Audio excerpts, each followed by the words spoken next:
La coupe de champagne tremble dans la main de Juliette, capturant les arcs-en-ciel fracturés du lustre en cristal de baccarat à 20 000 € suspendus au-dessus de nos têtes.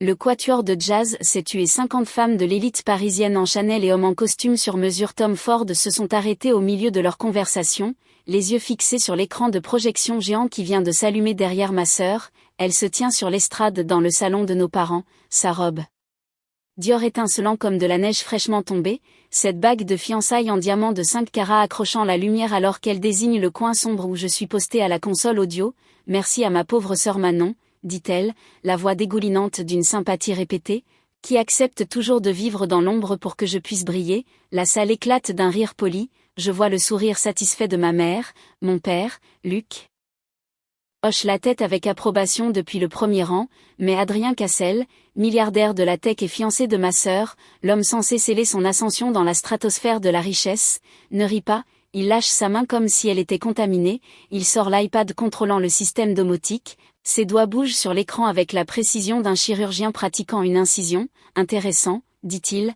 sa voix traversant les rires comme un scalpel à travers la soie. Voyons ce que disent les données sur le véritable propriétaire de cette maison. L'écran de projection derrière Juliette change, le diaporama de ses photos de fiançailles disparaît, remplacé par toute autre chose. C'est le moment où la vie de ma sœur s'arrête, en plein milieu de sa propre fête de fiançailles.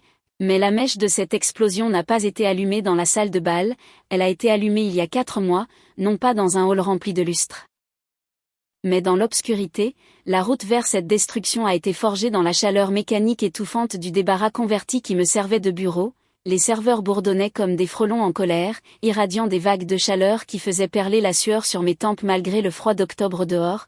Sur mes 2 écrans, le rang du chaos 3D de la maison de verre tournait lentement, tout en lignes épurées et angles impossibles, un chef-d'œuvre à flanc de falaise en Normandie conçu pour donner à quiconque y vivrait l'impression de flotter au-dessus de la Manche. L'horloge numérique dans le coin indiquait 23h47, j'étais là depuis 6h ce matin-là, via le flux de la caméra de sécurité sur mon 2e écran, celui dont je n'étais pas censé connaître l'existence.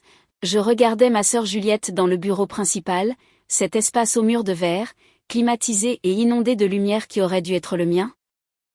Elle faisait défiler des sites de robes de mariée, sa manucure parfaite cliquetant contre l'écran de son smartphone. Toutes les quelques minutes, elle riait de quelque chose, probablement un texto d'une de ses amies de la haute société. Elle n'avait pas ouvert AutoCAD une seule fois ce jour-là. Mon téléphone a vibré.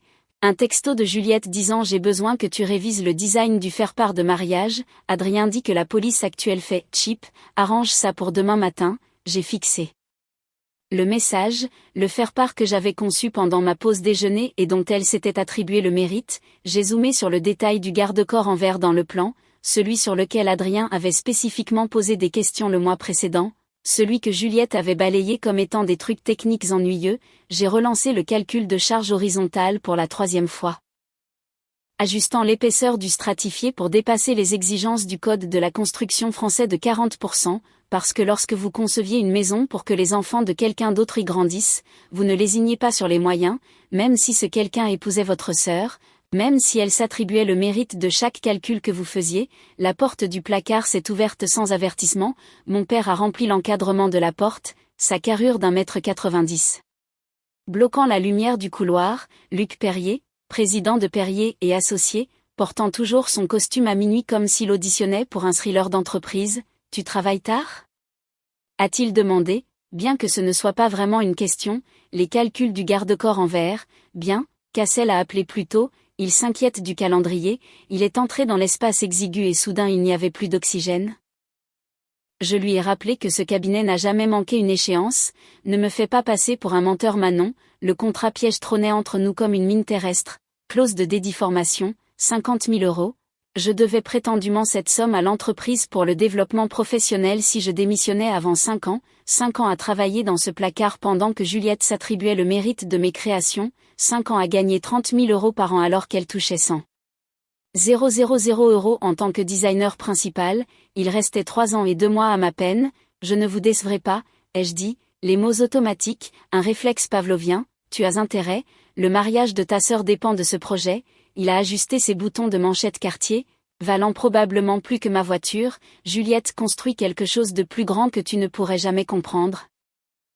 La connexion avec les Cassel transformera ce cabinet, transformera notre nom de famille, transformera Juliette, ai-je pensé, le reste d'entre nous n'est que l'échafaudage. Il est parti sans fermer la porte, j'ai écouté ses pas s'éloigner dans le couloir, puis je suis retourné à mon écran. La maison de verre tournait silencieusement, belle et parfaite et complètement non créditée. Mon téléphone a vibré à nouveau, un autre texto de Juliette, j'ai aussi besoin que tu appelles le traiteur demain.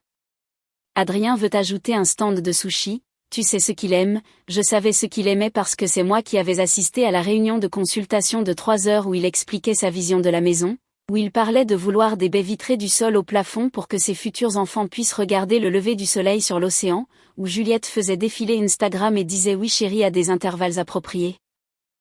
J'ai sauvegardé mon travail et j'ai ouvert mon dossier personnel caché 3 sous-dossiers plus loin, protégé par mot de passe. À l'intérieur se trouvaient 73 conceptions architecturales terminées, des maisons que j'avais créées pendant des heures volées entre les projets assignés, chacune signée Manon Perrier architecte dans le coin inférieur droit. Dans ce dossier j'étais sur le point de le fermer quand j'ai remarqué les propriétés du fichier, total des heures enregistrées 1847, c'était 1847 heures de ma vie passée à construire une carrière en secret dans un placard pendant que ma sœur construisait son trône dans le bureau de verre, le curseur a plané sur le bouton supprimer, cela aurait été si facile d'effacer la preuve de ma propre ambition, d'accepter que Juliette était l'architecte et que je n'étais que le fantôme dans la machine. Au lieu de cela j'ai créé un nouveau dossier intitulé Preuve, je ne savais pas encore pourquoi, juste l'instinct. Le lendemain matin la salle de conférence sentait le café cher et le parfum Tom Ford de Juliette.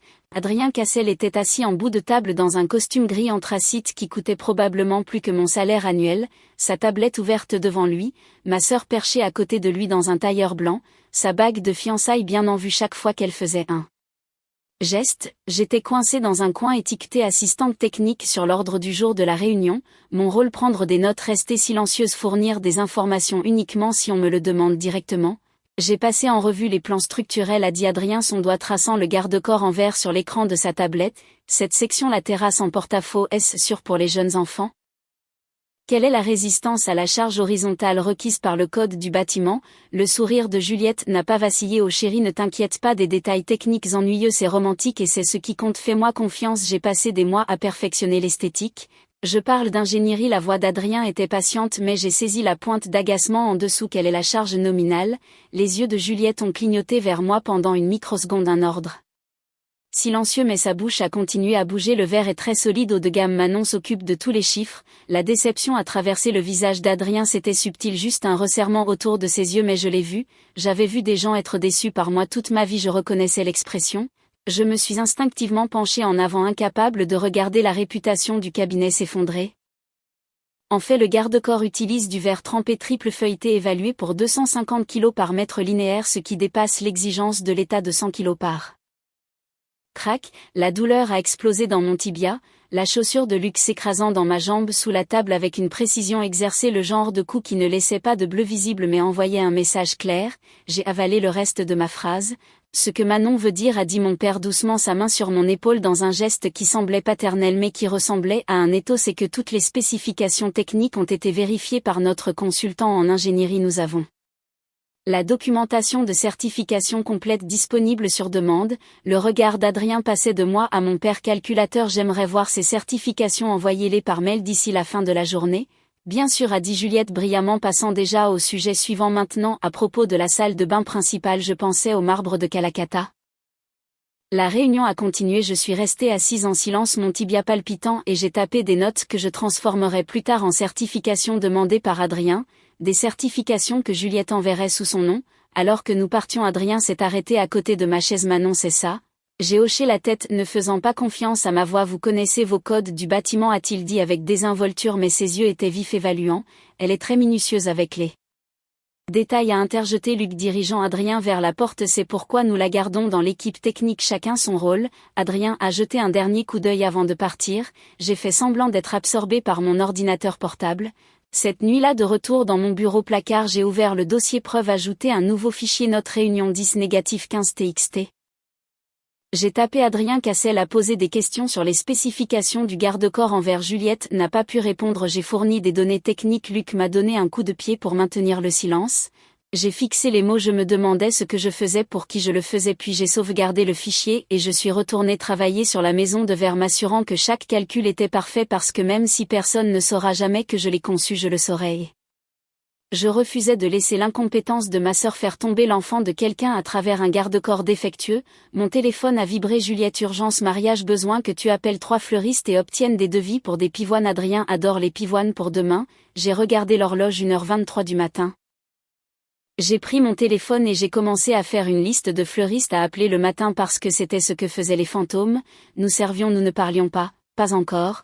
Le temps est devenu flou à mesure que la date limite du projet approchait. Le calendrier au mur se moquait de moi, comptant les jours jusqu'à la date limite, jusqu'à cette nuit, 2 nuits avant la fête de fiançailles. Les tasses de nouilles instantanées formaient un petit cimetière autour de mon clavier 4. Vide témoignage de repas mangés sans quitter le placard, mon front reposait contre la barre d'espace et j'étais vaguement consciente que je dormais depuis peut-être 20 minutes quand le ping de sauvegarde automatique d'AutoCAD m'a réveillé en sursaut. L'horloge indiquait 2h17 du matin, mon cou hurlait de protestation alors que je levais la tête.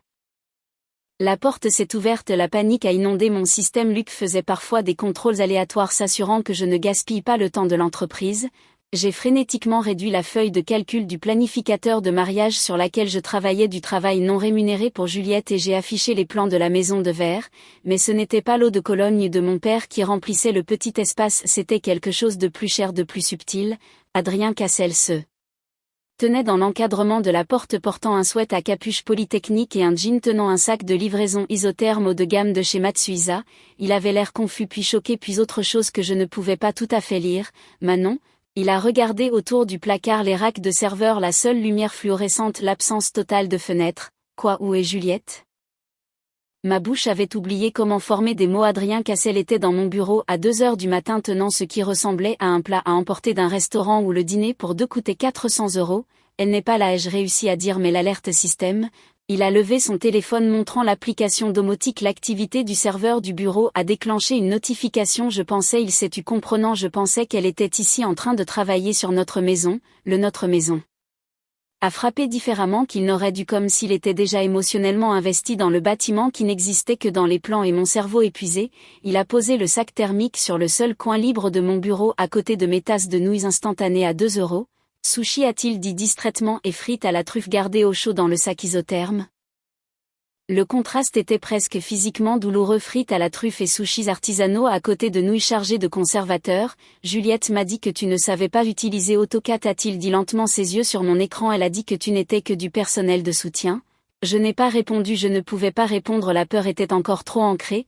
Adrien s'est penché plus près de l'écran et j'ai résisté à l'envie de le réduire. Il voyait les coupes transversales détaillées sur lesquels je travaillais, les ajustements de sécurité spécifiques qu'il avait demandé 3 mois auparavant, ceux que Juliette avait dit trop compliqués à mettre en œuvre. Il s'est redressé, a sorti son téléphone et a ouvert quelque chose. Les journaux d'édition, a-t-il marmonné en faisant défiler le système, suit le temps de chaque utilisateur dans AutoCAD. Mon cœur battait la chamade contre mes côtes. 480 heures enregistrées sous ton compte sur ce projet. Il m'a regardé et il y avait quelque chose de dangereux dans son expression, pas en colère, plus froid que ça. Le compte de Juliette montre 2 heures toutes deux passées à renommer des fichiers. La dernière connexion active remonte à 14 semaines. La lumière fluorescente bourdonnait au-dessus de nous. Les racks de serveurs maintenaient leur symphonie de frelons en colère. J'ai attendu que le monde finisse. Au lieu de cela, Adrien s'est assis par terre, s'est juste laissé tomber en tailleur comme si ce placard exigu était son espace de méditation. Il a ouvert le sac thermique et a sorti un récipient de sashimi. C'est quand la dernière fois que tu as mangé quelque chose qui ne venait pas d'un micro-ondes, a-t-il demandé. Je ne sais pas. Il a tendu le récipient. Mange ensuite, dis-moi ce qui se passe, bon sang. J'aurais dû refuser, j'aurais dû maintenir l'illusion, mais j'étais si fatiguée et la ventrèche de ton ressemblait à des bijoux, et quelque chose dans l'expression d'Adrien disait qu'il connaissait déjà la vérité de toute façon. J'ai pris le récipient, la première bouchée m'a donné envie de pleurer.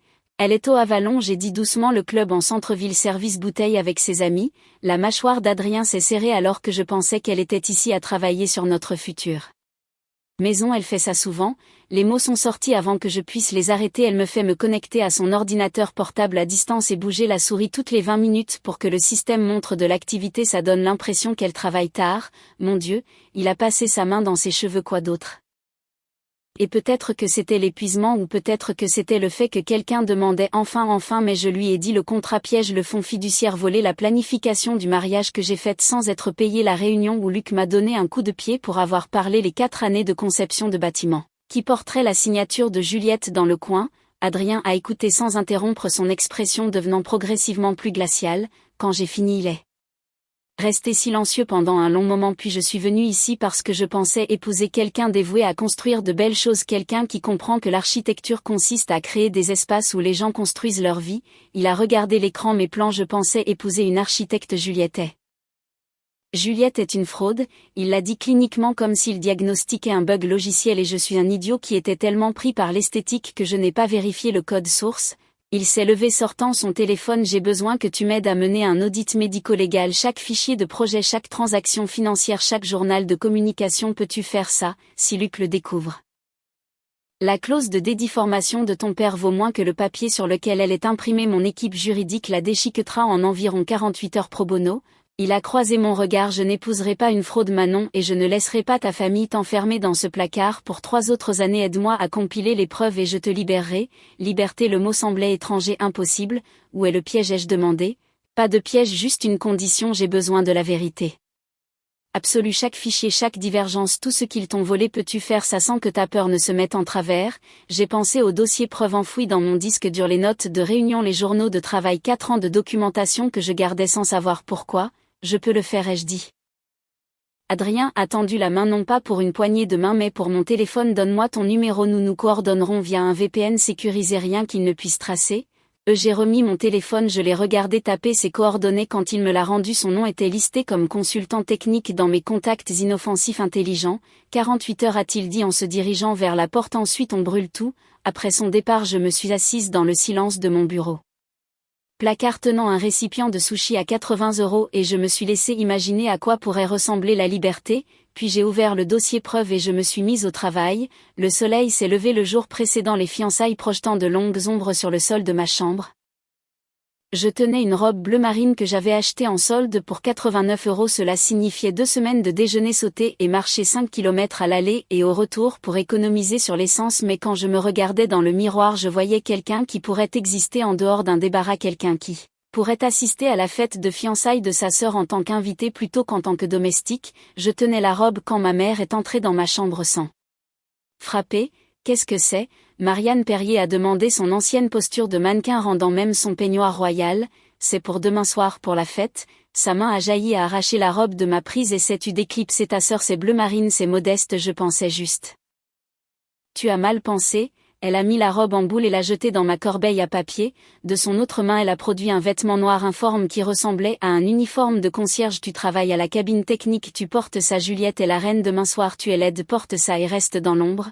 Dans le passé, même 3 jours avant, j'aurais pleuré, j'aurais récupéré la robe de la poubelle après son départ et j'aurais pleuré sur les faux plis. Je me serais détesté de vouloir quelque chose d'aussi simple que d'avoir l'air présentable à un événement familial, mais ce jour-là j'ai pensé à la clé USB dans ma poche, celle chargée de 3 mois d'analyse médico-légale. Des relevés bancaires montrant 200 000 € de matériaux de construction qui ont en fait été débités chez Hermès, Louis Vuitton et au Four Seasons, les journaux du serveur prouvant que j'ai conçu chaque bâtiment dont Juliette s'était attribué le mérite, les textos qu'elle a envoyés à son ex-petite amie. J'ai pris l'uniforme noir de ma mère, j'ai baissé la tête. Oui maman, elle avait l'air satisfaite. Bonne fille, souviens-toi Manon, la famille passe avant tout, le bonheur de ta sœur et tout ce qui compte. Après son départ, j'ai sorti la robe bleue de la poubelle, j'ai lissé les plis et je l'ai accrochée au fond de mon placard, non pas pour la porter demain mais pour me rappeler ce pourquoi je me battais. Mon téléphone a vibré, un texto de consultant technique. Phase 1 terminée, le juridique a confirmé la clause de dédit contient 14 violations du code du travail, c'est nul et non avenu. Es-tu prête pour la phase 2? J'ai tapé en retour prête. 3 points sont apparus, puis bien parce que demain soir nous allons redéfinir ce que la famille passe avant tout signifie réellement. Plus tard cet après-midi-là, la connexion VPN a été établie à 16h47. Juliette était au spa du Ritz recevant le traitement complet de la mariée, 800 € de soins du visage et de massage qu'elle a facturé au budget de construction de la maison de verre. Mes parents étaient au domaine dirigeant. L'installation de la fête, j'étais seule au bureau avec un accès complet à chaque fichier du serveur de l'entreprise. Ok, la voix d'Adrien est venue à travers mon casque calme et méthodique. J'exécute un script personnalisé pour recouper le budget de la maison de verre avec les bases de données des fournisseurs externes. Il va mâcher les données brutes plus vite que nous ne le pouvons manuellement. Commence par les matériaux. Je l'exécute maintenant, ai-je dit en lançant l'algorithme qu'il a envoyé. L'écran a clignoté pendant que le script s'exécutait. 20%, 50%, 100%. Une liste de drapeaux rouges a rempli l'écran. C'était un bain de sang. Jésus. Adrien a soufflé. Elle a facturé 15 000 € pour du carrelage italien importé le jour même où elle a posté des photos Instagram chez Hermès achetant des sacs. Il y a plus, j'ai mis en évidence le groupe suivant la ligne des luminaires personnalisés. C'est en fait son week-end d'enterrement de vie de jeune fille à Monaco. Combien? 35 000 €. Christ, il est resté silencieux un moment. Elle n'est pas juste paresseuse Manon, c'est du détournement de fonds, c'est de la fraude. J'ai sorti le fichier suivant et le suivant, chacun plus accablant que le dernier. Des budgets de construction pillés pour le luxe personnel, des acomptes clients détournés vers des comptes privés, des devis de matériaux gonflés de 300% avec la différence empochée. Pourquoi es-tu resté? Adrien a demandé soudainement. Pourquoi as-tu enduré ça? J'ai regardé les plans sur mon deuxième moniteur, la maison de verre tournant lentement parce que j'aime ces bâtiments et parce que je pensais que si je travaillais assez dur, finalement ils me verraient, finalement je gagnerais leur respect. Ce n'est pas comme ça que ça marche avec des gens comme eux. Sa voix était douce mais ferme. Ils ne respectent pas le travail acharné, ils l'exploitent. Je le sais maintenant, le sais-tu? Parce que demain soir, quand tout ça sortira, ils vont dire des choses terribles. Ils vont te traiter d'ingrate, de déloyale, de traître à la famille. Es-tu préparé à ça? J'ai pensé à ma mère jetant ma robe à la poubelle, la chaussure de mon père se connectant avec mon tibia, le texto de Juliette sur le fait de me faire travailler comme un chien. Oui, j'ai dit je suis préparée. Bien parce que nous n'exposons pas seulement Juliette, demain nous nous en prenons à tous. Luc a signé ces factures frauduleuses. Ta mère a été témoin de la clause abusive. Ils sont tous complices, je sais, et tu es d'accord avec ça? J'ai fermé les yeux, je me suis revue à 22 ans fraîchement diplômée signant la clause de dédéformation pendant que mon père souriait et appelait ça protéger l'entreprise familiale. J'ai vu le fonds fiduciaire de ma grand-mère, 50 000 € destinés à mon avenir, transférés pour acheter des parts de l'entreprise au nom de Juliette. J'ai vu 4 ans de ma vie passés invisibles dans un placard pendant qu'il bâtissait un empire sur mon travail non crédité. La famille ne t'enferme pas dans la dette, ai-je dit. La famille ne vole pas ton avenir. Quoi que j'ai eu avec eux, ce n'était pas une famille. Non, Adrien a convenu, ce n'était pas le cas. Nous avons travaillé toute la soirée compilant la présentation finale. Chaque diapositive était un coup mortel, chaque preuve était irréfutable. À 23 h, nous avions quelque chose qui ferait pleurer de joie un procureur. Demain soir, Adrien a dit, j'ai besoin que tu fasses exactement 3 choses. Premièrement, configure la présentation sur le système de projection mais garde-la cachée jusqu'à ce que je te donne le signal. Deuxièmement, assure-toi que l'interphone dans la cabine technique est en direct. Je veux une documentation audio de tout. Troisièmement, quand ce sera fini, sors par la porte d'entrée et ne regarde pas en arrière. Peux-tu faire ça? Oui, Manon. Sa voix s'est adoucie. Après-demain, ta vie change complètement. Es-tu prête pour ça? J'ai pensé à l'annonce immobilière en Auvergne que je parcourais secrètement, l'espace studio avec des fenêtres immenses, le panneau que j'avais déjà conçu dans ma tête. Manon Perrier, architecte, je suis prête depuis 4 ans, ai-je dit. Alors allons te construire une nouvelle vie. 30 minutes avant l'arrivée du premier invité, la fête de fiançailles avait transformé le domaine de nos parents en quelque chose tiré d'un magazine. Des roses blanches partout pour une valeur de 12 000 €, je le savais. Parce que j'avais vérifié le devis du fleuriste, le lustre en cristal à 20 000 € jetant une lumière prismatique sur les sols en marbre. 75 invités et des marques de créateurs valant plus que la cote Argus de ma voiture et moi dans l'uniforme noir caché dans la cabine technique sombre dans le coin portant un casque entouré d'équipements audio et de l'ordinateur portable contrôlant le système de présentation invisible comme toujours. À travers la vitre de la cabine, je regardais Juliette flotter à travers la foule dans sa robe de fiançailles Dior sur mesure de la soie blanche, épaules dénudées, le genre de robe qui coûtait plus que ce que je gagnais en 6 mois. Le diamant de 5 carats à son doigt accrochait la lumière à chaque geste. Elle était rayonnante, parfaite. L'image du succès. Personne ne savait qu'elle portait un costume sur de la pourriture. J'ai effectué une dernière vérification des systèmes microphones en direct. Écran de projection prêt, fichier de présentation chargé et en attente. Mes mains étaient stables, je m'attendais à ce qu'elles tremblent mais ce n'était pas le cas. 4 ans de rage réprimée avaient une façon de se cristalliser en une précision froide. La fête battait son plein quand la porte de la cabine technique s'est ouverte à la volée. Juliette a fait irruption, son visage était tordu d'irritation, un aperçu de la laideur qu'elle cachait habituellement si bien. Il y a du Larsen sur le micro principal, a-t-elle sifflé. Règle ça, j'y travaille. Travaille plus vite, mon Dieu, tu es inutile. Elle s'est appuyée contre l'encadrement de la porte sortant son téléphone puis elle a semblé se souvenir de quelque chose, a souri. Ce n'était pas un sourire gentil. Tu sais ce qui est drôle, Manon, après-demain, après que je sois Madame Cassel, je vais te virer, te mettre à la rue avec rien. Elle a examiné sa manucure, une cruauté désinvolte rendue élégante. Mais je garde ton contrat piège, papa me le transfère comme cadeau de mariage. Tu travailleras comme mon assistante personnelle pour payer la dette ou tu iras en prison pour rupture de contrat, ton choix. Mes mains se sont arrêtées sur le clavier. Assistante personnelle, oh tu vas adorer aller chercher mon pressing, planifier mes rendez-vous, coiffure, s'assurer que mon café est à la bonne température, toutes les choses pour lesquelles tu es réellement qualifiée. Elle s'est rapprochée, sa voix tombant à un murmure. Tu passeras le reste de ta vie dans mon ombre, là où est ta place, et si jamais tu essaies de parler, si jamais tu essaies de revendiquer le mérite de quoi que ce soit, je te détruirai. Je dirai à tout le monde que tu es une menteuse jalouse et délirante qui a essayé de saboter le bonheur de sa propre sœur.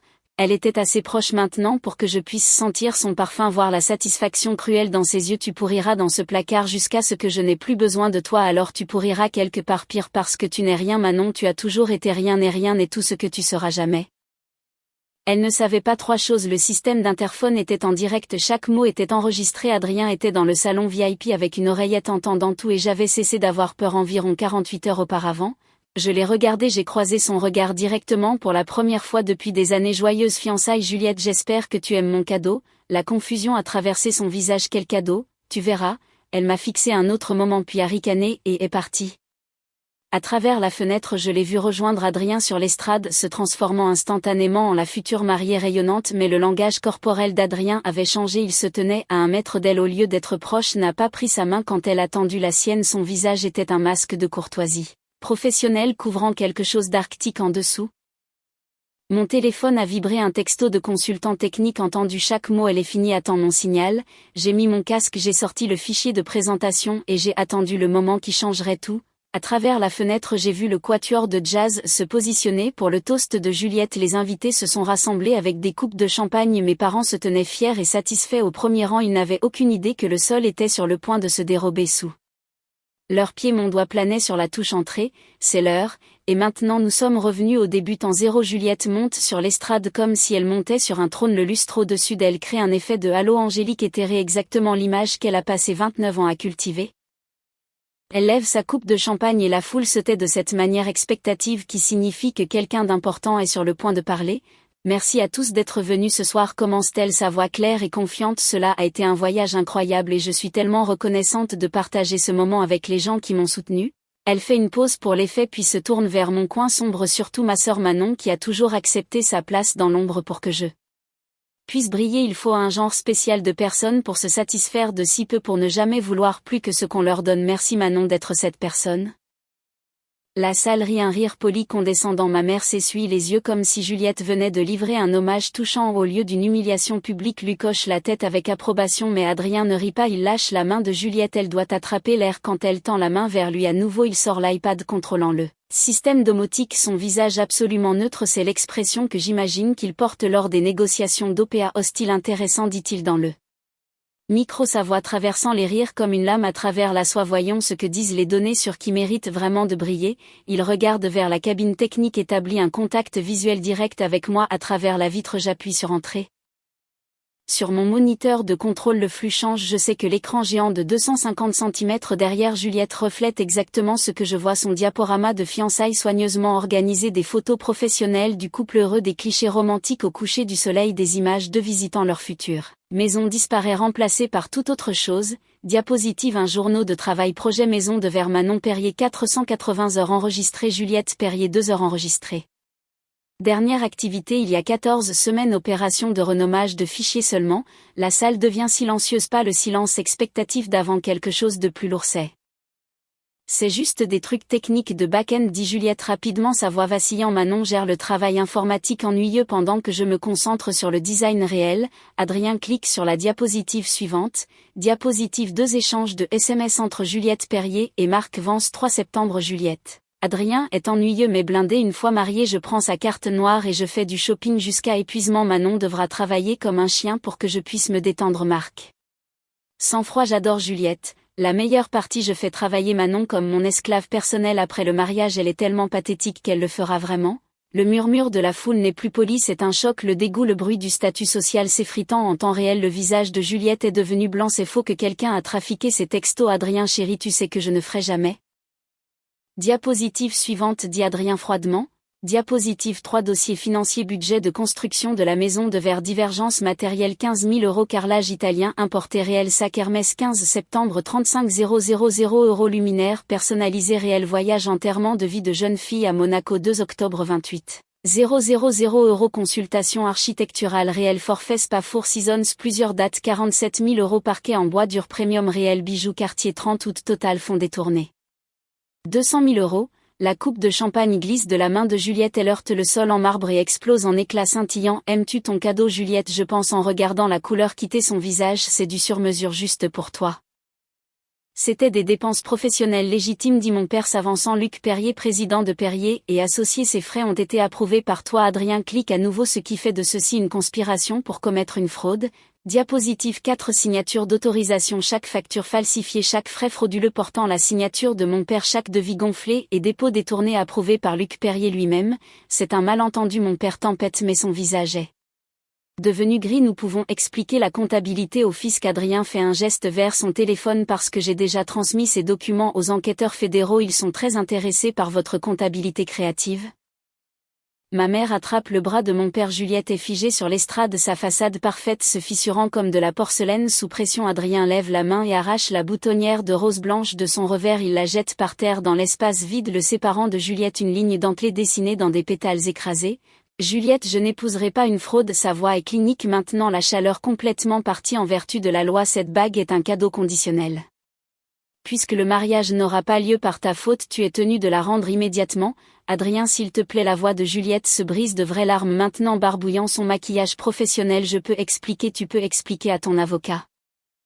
Il se tourne vers mon père. Luc, je poursuis formellement Perrier et associés pour fraude contractuelle, fausse déclaration et détournement de fonds. Je demande 1,5 million € de dommages et intérêts. Bonne chance pour expliquer ces 200 000 € manquants au fisc. Le fichier a été automatiquement transmis lorsque j'ai activé cette présentation. Le visage de mon père passe du gris au cramoisi. Espèce d'arrogant, tu ne peux pas juste. Nous avons des contrats, des protections juridiques. Vos contrats sont construits sur la fraude, ils sont sans valeur. La voix d'Adrien pourrait geler l'azote et en parlant de contrats sans valeur, il se tourne vers la cabine technique, vers moi. Manon Perrier, j'ai acheté ta dette de clause de dédit à ton père pour 1 € symbolique à partir de 18 h aujourd'hui. Ce contrat est caduc. J'ai aussi viré 240 000 € sur ton compte personnel arriéré de paiement pour 480 heures de travail architectural au tarif standard de l'industrie de 500 € de l'heure. Tu es libre, la pièce tourne 240 000 € libre. De plus, continue Adrien, je t'offre un poste d'architecte principal sur le projet maison de verre. Ton projet, ton design, ton nom sur les plans, augmentation de salaire de 50% par rapport à ce que ce cabinet te payait, plus avantages complets et contrôle créatif. Je me lève dans la cabine technique, j'enlève mon casque avec des mains qui ont commencé à trembler maintenant, non pas de peur mais de quelque chose qui ressemble à un réveil après avoir été dans le coma pendant 4 ans. Manon, ne t'avise pas, ma mère siffle de l'autre côté de la pièce. La famille passe avant tout, tu nous es redevable. Je ne vous dois rien. Ma voix sonne étrange à mes propres oreilles, plus forte que dans mes souvenirs. Vous avez volé mon fonds fiduciaire, vous m'avez piégé dans la dette, vous avez effacé mon existence tout en profitant de mon travail. Ce n'est pas la famille, c'est de l'exploitation. Je sors de la cabine technique, non pas vers l'estrade, vers la porte d'entrée. Si tu franchis cette porte, tu es morte pour nous. Luc grogne, tu n'auras rien, personne, tu jettes ta famille pour ma vie, dis-je, ce qui est plus que vous ne m'avez jamais donné. Juliette fait une dernière tentative désespérée, elle tombe à genoux, les mains jointes, la bague de 5 carats scintillant. Manon, s'il te plaît, nous sommes sœurs, je suis désolée. D'accord, je suis désolée, ne fais pas ça, ne détruis pas tout ce que nous avons construit. Tout ce que j'ai construit, je corrige doucement que tu as volé. Adieu Juliette. J'ouvre la porte d'entrée, l'air d'octobre frappe mon visage froid et propre et libre. Derrière moi, j'entends ma mère sangloter, mon père crier des menaces de procès et de conséquences. Juliette hurle que je suis une traîtresse, que je ne suis rien sans eux, mais leurs voix deviennent plus faibles à chaque pas que je fais dans l'allée. Au moment où j'atteins ma voiture, je peux à peine les entendre du tout. 18 mois plus tard, la lumière du soleil inonde à travers les baies vitrées, transformant mon studio en quelque chose qui ressemble plus à un rêve qu'à un espace de travail. La vue de ma propriété en Auvergne s'étend sur des collines couvertes de neige, pas de murs de verre m'enfermant, pas de racks de serveurs bourdonnant leurs chansons. En colère, juste de l'espace, de la lumière, de l'air. Le panneau à l'extérieur indique en lettres modernes et propres Manon Perrier, architecte, mon nom, mon cabinet, mes créations. Je passe en revue les plans d'un projet de logement durable, 3 familles qui ont économisé pendant des années pour s'offrir des maisons personnalisées, rien à voir avec le budget de luxe de la maison de verre, mais le travail signifie quelque chose. Ces clients pleurent quand je leur montre les rendus, ils construisent des avenirs, pas des symboles de statut. Mon assistante Claire, une jeune diplômée en architecture qui me rappelle ma version plus jeune, passe la tête par la porte du bureau patron. Le groupe Cassel est en ligne aussi, ils veulent discuter d'un nouveau projet. Je souris en décrochant le téléphone. Adrien, quel bâtiment impossible veux-tu que je crée cette fois? Quelque chose de difficile. Sa voix est chaleureuse. Nous avons maintenu une amitié professionnelle. Il a référé 6 gros clients à mon cabinet. Un hôpital pour enfants doit être porteur d'espoir, pas clinique. J'ai pensé à toi immédiatement. Envoie-moi le brief, j'aurai des concepts d'ici la semaine prochaine. Après avoir raccroché, je marche vers la fenêtre avec mon café, du vrai bon café, pas de l'instantané, et je regarde le paysage. Mon téléphone vibre avec une alerte info. Perrier et Associés déclare faillite suite à une enquête fédérale. Je ne clique pas sur l'article, je connais déjà l'histoire. L'audit du fisc a découvert des années de fraude au-delà des simples manigances de ma famille. Les clients ont poursuivi, le cabinet s'est effondré. Mes parents ont perdu le domaine par saisie. Aux dernières nouvelles, ils sont dans un petit appartement dans une banlieue dont ils se moquaient autrefois. L'histoire de Juliette a fait les pages société. Pendant un moment, la bague rendue, les fiançailles détruites. Son nom est devenu synonyme de fraude dans les cercles d'architecture. Elle travaille dans la vente maintenant, selon une connaissance commune, un centre commercial à Créteil, vivant dans le genre d'appartement exigu pour lequel elle se moquait de moi. Je ne me sens pas triomphante de leur chute, je ne me sens pas vindicative, je me sens juste libre. La maison de verre a finalement été achevée avec mon nom dans le coin de chaque plan, ma signature sur chaque document structurel. Elle a remporté 3 prix de design, a lancé ma carrière d'une manière que le placard n'aurait jamais pu faire. Mais le bâtiment dont je suis la plus fière n'est pas la maison de verre, c'est le studio dans lequel je me tiens, celui que j'ai conçu pour moi-même, où chaque placement de fenêtre, chaque angle de lumière, chaque centimètre d'espace représente un choix que j'ai fait, où je ne me cache pas dans l'ombre, où ne vole pas des heures pour exister, où je suis enfin complètement visible. Claire apparaît à nouveau, tenant cette fois un portfolio. Le couple Martin est là pour leur réunion de visite finale prête. Claire apparaît à nouveau, je rassemble mes matériaux, croquis rendus, échantillons de matériaux, tout un travail original, tout crédité correctement, tout à moi, prête, dis-je. Alors que j'entre dans la salle de conférence, ma salle de conférence dans mon bâtiment, dans ma vie, je capte mon reflet dans la vitre. Je porte une robe bleu marine, celle que j'ai sortie de la poubelle il y a 18 mois, celle que j'ai gardée comme rappel. Je n'ai plus besoin de rappel, mais je la porte quand même, parce que la femme dans cette robe n'est pas le fantôme dans le placard, c'est l'architecte qui s'est construit une nouvelle vie sur les cendres de l'ancienne, et elle ne fait que commencer.